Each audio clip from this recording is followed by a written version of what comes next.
Tesla was not a crappy product that slowly got better and better. It was an incredible product on day one. Literally, it scored 103 out of 100 on the Consumer Reports. I mean, it was the best car ever made at that time. And this is what exponential technology does: is it allows you to not come out with a junky product, but to come out with an extraordinarily advanced product. Mr. David Roberts, thank you for doing this, my friend. Thank you for doing this. So good to see you. General Man. Nice to see you too. Tell me, from Bangalore today. Tell me, where are you in the world at the moment? I'm in Bangalore. Want to take a quick peek? Yeah, let me see.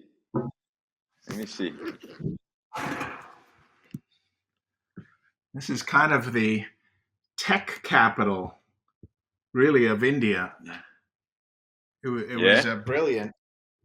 20, I would say 25 years ago, Bangalore started to really focus on software because they had some, tech engineers with software degrees, and they really became the software outsourcing city of Silicon Valley. In fact, I had a company in between 99 2004, and 1/3 of our engineers, we had about 100 engineers that were Indian in the company. We had 300 engineers in the company, 100 were in the company, but another 150 were in Bangalore, in this town. I never visited, I never saw them. And so we would write code, and then at night they would keep writing the code, and in the morning there'd be all this code that would just get done. It was incredible because of the time zone difference, of course, and they were good. They were great software coders too. Amazing. And what are you actually doing in Bangalore? And thank you so much for taking the time to chat to us. We really appreciate it. I know you've got a very long day tomorrow. I do tomorrow. It's always wonderful to do this with you, and thank you for inviting me in. What am I here? I'm here to talk about new disruptive theory. So Bangalore, being a bit of the software capital, not just of India, but really in some ways of the world outside of Silicon Valley, what is about to happen with artificial intelligence will have an extraordinary impact of the amount of coding that will happen here in this town. And so I'm here to help them understand what new disruptive theory is about, which is about what happens when exponential technology and disruptive innovation combine with each other. So yeah, it'll be a lot of fun. Amazing. And I mean, you've been coming to Africa since 2015, I think was your first trip in Africa. So you've been coming for 9 years, basically a little break for COVID there. What do you see in Africa, and what do you really love about coming back to Africa? Yeah. First, it's a lot of things, but what I see from my own profession around disruption is, we talk a lot about business disruption, about how one business disrupts another. But there are two really vital things to get out of it. And one is that the economy itself is really run by these modes of disruption. So if you have a lot of disruptive innovation, for example, it creates an enormous set of jobs in a country. And we see that obviously happening in Africa. In the United States, well, look at Japan. In Japan, they had efficiency disruptions. So efficiency disruptions allow you to operate a company with less and less people. And you can see that because they don't do a lot of disruptive innovation in Japan, the economy has kind of faltered, and so you need both of these two kinds of disruption for an economy to grow. And it also then happens at a national level, not just a country level. And so you see the United States in some ways being disrupted by what's happening in China, but you see China being disrupted by what's happening in Brazil and now India.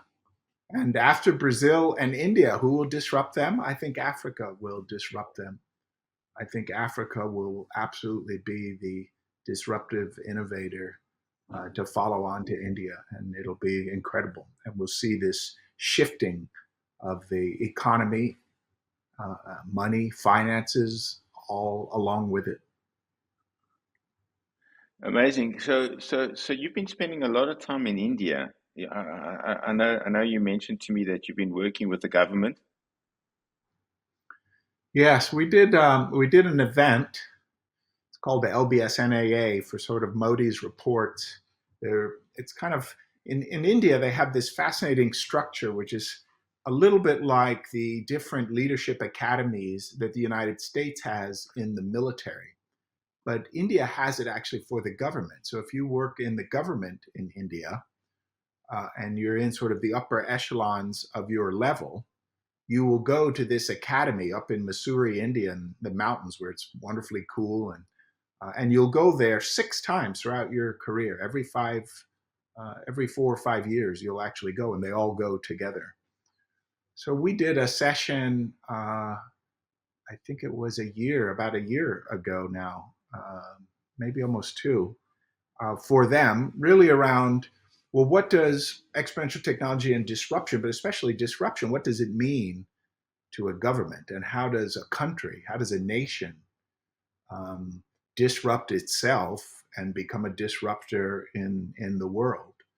And so we talked about that. It was about 60 of them. And then I think it went well because then we did the sort of people who report to them. So it was about 740 of these mid-level younger officers. And in that talk, we talk about global problems and global impact and leadership attributes and how leaders change. But because it's India, one of the really wonderful things that happened in both was this discussion about suffering. Because why do we do all this business stuff? I mean, we do it to kind of end suffering and make our world a better place. And but suffering happens in the mind. And this isn't a new idea. I mean, there were people in India, thousands of years ago that were thinking a lot about this, and they realized that it happened in the mind, and so if it happened in the mind, you could be free of it. In other words, the suffering doesn't happen because of the external circumstance. You don't actually solve your suffering by gaining greater wealth. You think you do, but typically what happens is you end up just craving greater wealth your whole life, and you're just craving your whole life. And so in a way, you're just suffering. It happens in the mind. And so we talked about that too. And that was a really wonderful discussion because as a nation, I think they have that in their history and in their background. Oh, amazing. And just moving on to this new disruptive theory you're talking about. It's really your concept. I mean, I know that it hangs on the work of Clay Christensen, and you've taken it another step forward. Are we going to be hearing a bit about this at the summit, this new disruptive theory? And tell me a little bit about it. I haven't thought yet really too much yet about what we should discuss at the summit. Certainly, there's a lot of interest on new disruptive theory because the extraordinary work that Clay Christensen did with disruptive innovation theory. Basically, disruptive innovation theory explained why why big businesses always, not sometimes, but always got disrupted by a disruptive innovator, even when they made good business decisions. And that I think was the clincher, was they were making good business decisions. They were making the best business decisions, and then they would still get disrupted. And it's critical to get, because if you don't understand disruptive innovation theory, you won't understand this, and then you'll be disrupted as American car companies were for decades, for decades. I mean, totally disrupted into bankruptcy. Um, and so, new disruptive theory explained why disruptive innovation did not catch some of the biggest disruptions that we've seen. It explained why steel companies got disrupted, why car companies got disrupted, but didn't explain things like why the iPhone disrupted everything. In fact, it was one of the areas that I think Clay was really it was insufficient. It wasn't that disruptive innovation theory was wrong. It's just that it explained only one kind of category of disruption. And so Tesla was not like that. Tesla was not a crappy product that slowly got better and better. It was an incredible product on day one. Literally, it scored 103 out of 100 on the Consumer Reports. I mean, it was the best car ever made at that time. And this is what exponential technology does: is it allows you to not come out with a junky product on day one, but to come out with an extraordinarily advanced product on day one. But it's very high priced. And so, how can you be disruptive with that? That's not disruptive innovation theory. New disruptive theory explains that and explains why it's still disruptive and why the incumbents still don't respond, even when they see that, until it's far too late. Amazing. I think we should definitely talk about new disruptive theory at the summit. I think Okay, great. I think it's an incredible topic because a lot of big businesses come to the summit, and Yeah. the whole thing you were saying is that why do they always get disrupted? Why is it the little Yeah. guys, the agile guys that come in and they always disrupt the big businesses? So I think it would be a very relevant They topic. do if they do when they're doing disruptive innovation. Yeah, when they don't do disruptive innovation, they don't do so well. But the ones that understand disruptive innovation and do disruptive innovation, they will pretty much always succeed unless the company is very, very knowledgeable about disruptive innovation theory, which happens sometimes. For example, you remember Procter and Gamble is an amazingly advanced company in terms of their management and leadership thinking. I mean, most of their marketing folks went to Harvard Business School and a whole bunch of other. I mean, they're very well educated about disruptive innovation. And then they had a disruptor called Harry's that wanted to disrupt the five razor blade that they'd created. Right? They created this incredible blade. I shaved with one this morning. 5 blades. So if you think about how they exceeded customer expectations, one blade would probably do the job. And they built a blade with 2, but now it has 5 blades. So Harry's comes out as a disruptor. They come out with 1 blade, and they're only $1 a blade instead of 4 or 5. But Procter and Gamble understands disruptive innovation theory. Normal incumbents would do nothing. They would do nothing. Why do they care? They got a 5-blade razor that makes a lot of money and a lot of profit. Why would they care if somebody came and entered with a 1-blade junky blazer? And so Procter and Gamble though gets it, and so they immediately created a 1-blade razor to compete with them. I mean, it was absolutely brilliant. And so now Harry's new startup company is competing against another junky blade by a company that has infinite resources. Needless to say, their journey was challenging. I mean, they did. I mean, it took Procter and Gamble a little while to respond, and so Harry's still did very, very well because it took them a while. But they did respond, which was much better than most large incumbents would do. Most large incumbents would make a good business decision and not respond. A good business decision would be to do nothing. Who cares if some junky new player comes in? I'm making money on higher paying customers that buy higher quality stuff. Yeah, amazing. It's critical to get. Otherwise, you're sitting there in a large company making good business decisions, and things don't keep getting better. They keep getting worse. over time, and you keep making these good business decisions and things keep getting worse. So, it's not optional. Disruption's not like in competition you lose market share. In disruption you die. You don't survive. Uh, and so it's critical to get. Yeah, we could Amazing, talk about that. amazing, That'll be fun. And we'll talk a little. amazing, I mean, I brother. think we should definitely talk about leaders making decisions from these mental states of anxiety, stress, sometimes even anger, revenge, but usually, making decisions from suffering states. I think the great majority Yeah, of business decisions get made from the state. And when they get made from the state, they're not the optimal decision. Because if the mind is suffering, like, oh my gosh, what's this company doing? Making a one blade razor, trying to compete with our 5 blade razor. Let's get them. If you make a decision from a state that is not a positive state, you lose all a perspective. You get narrowly focused because of the emotion, and then you don't see all the possibilities. You just see sort of like one or two routes, and then you choose that.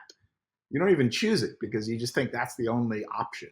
And so non-optimal decisions get made from non-optimal states. And the single greatest thing that any leader does in their lifetime that turns them into a better leader is they start recognizing not to make decisions from these states. They at least wait, until they're not in that state.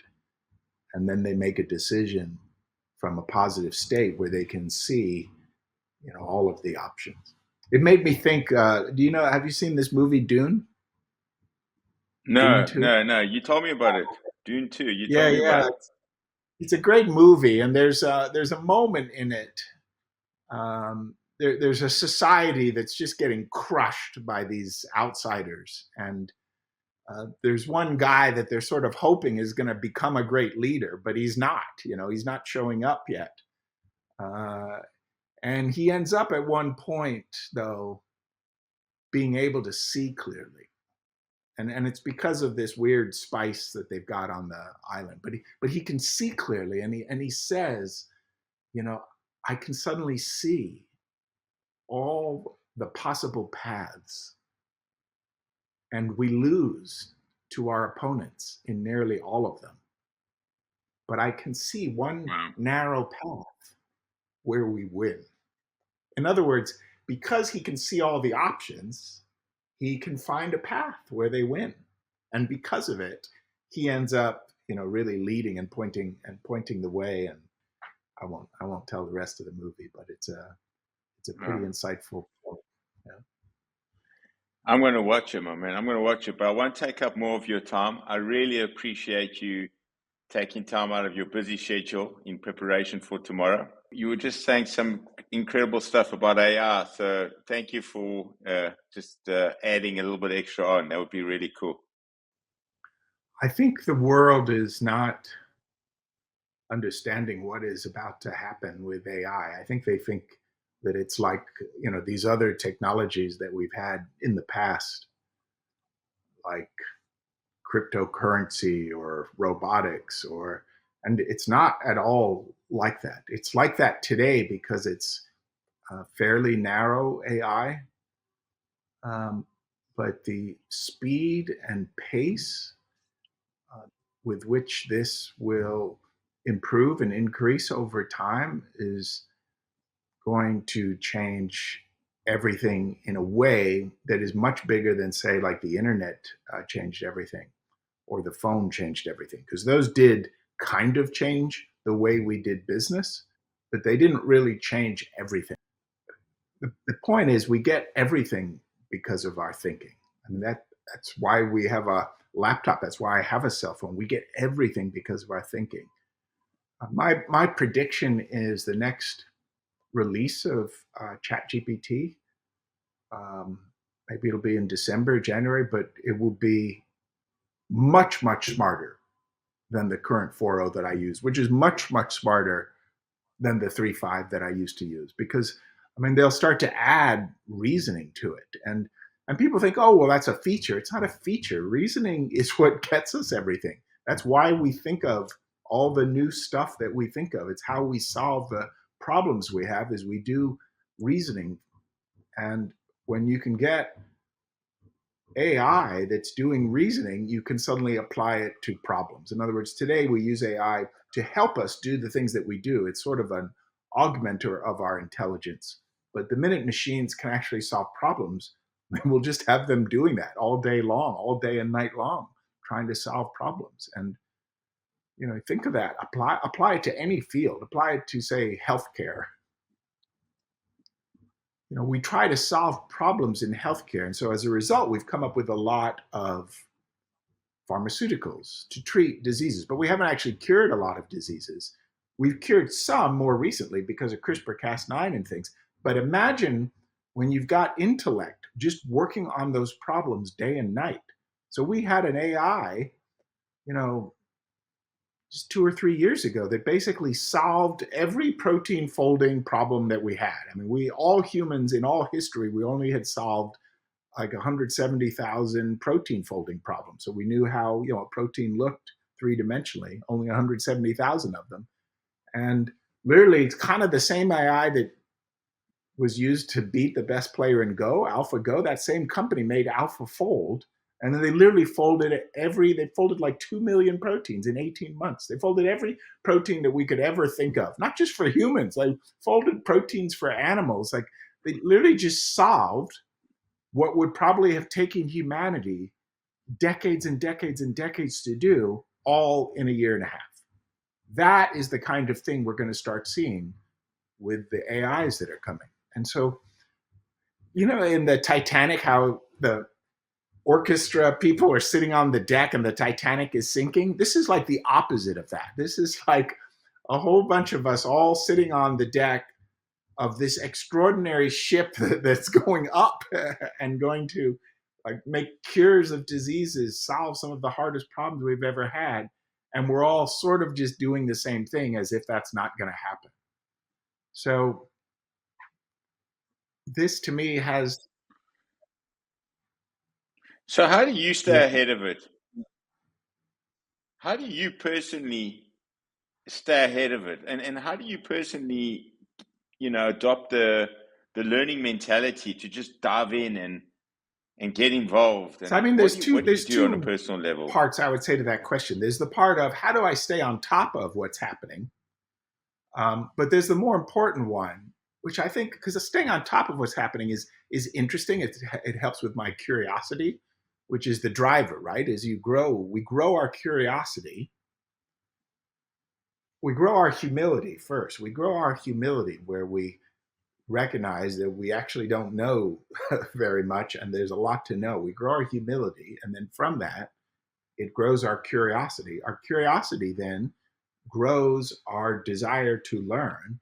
Our desire to learn then grows our knowledge, our intellect, and our intellectual skills, which give us the power to make change. But at the base of it, we have to grow our humility first. People who are not humble think they know everything, and then they don't really learn. They don't ask a lot of questions. So we grow humility, we gain this incredible, insatiable curiosity. Curiosity equals intelligence. People who become intelligent are insanely curious, and people who are not so intelligent were never really curious. So we do that. That's how I think the sequence of paths happen for us to stay on top of things. But the other one is more important, which is just how do we use AI? How do we use it every day? I use AI every single day, multiple hours in a day to do anything that comes up. I'm asking my AI, how can I do this better? Tell me more about this. What is it that I don't understand about this? It's constantly working with me, helping my own mind to think things through. And why would we want to do that? Because we want outcomes. There's outcomes that we all have in our life. And we've been doing them the same way. And now because of AI, we can get all of those outcomes. And so that's how you use it. You literally just say, hey, this is the outcome I'm looking for. Here's the situation. And then it's helpful sometimes to give it a persona. If you're trying to solve an economic problem, you say, well, give this to me with the perspective of, Greenspan, of a famous economist. You could give it different perspectives, and then it'll look at all the ways that they have thought before in the past and give it to you through that lens. Which is it's just incredible. It's so incredible. So yeah, people say, well, who should use AI in my company? And it's like, there's no one in the company that should not be using AI. Every single person should be using AI in the company and asking the question, how can I get these outcomes more efficiently, more cost effectively? How can I get better results? These are the things I want. This is my situation. Tell me, how to get there. It's a universal tool for every single job. And the one we're going to get 3 to 7 years from now is going to be doing a lot of that for us. And that'll be a very strange future. I suppose in the end, it's going to be about what is, being more human is going to become, everything. I think that. Do you know what I mean? Like, actually, it's tricky to know. What does it mean? Humanity is funny. I see two futures. I see the future where these artificial general intelligences or artificial super intelligences have helped us to create the paradise of humanity. I see that future. And then I see the other future where we use AI to, create better advertisements and try and convince people of stuff that they don't want to buy. And, there's this other very odd future that could also become very, very real. And so I think it's important for us as leaders to be very deliberate in our thinking and how we go down this path, because if we end up with AIs that just made our spam so much smarter, that's not the world that we were trying to get from it.